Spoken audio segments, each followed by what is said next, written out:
Nathan Crenshaw has signed his share of leases in Austin.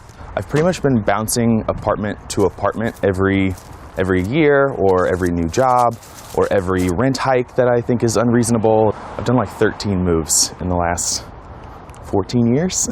But during the pandemic, his apartment rent skyrocketed. They wanted to raise my rent another $300 for the next lease. Recently, Austin has seen rent climb well above the national average.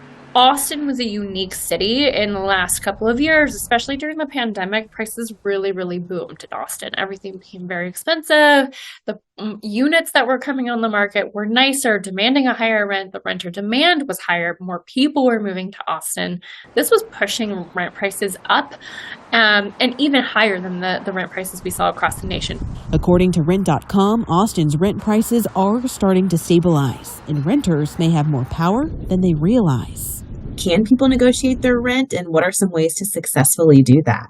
Yeah, so people absolutely can negotiate their rent. You're right. It is often surprising when you realize you can negotiate. A lot of that power comes when it's time to renew.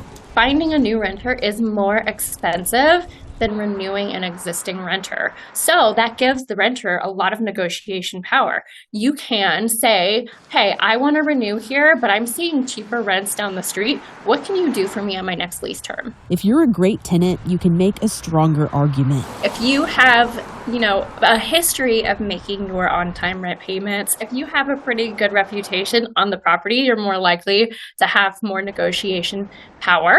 Other tips include do your homework and know rent rates at other nearby properties. Ask for a longer lease term in exchange for a lower offer.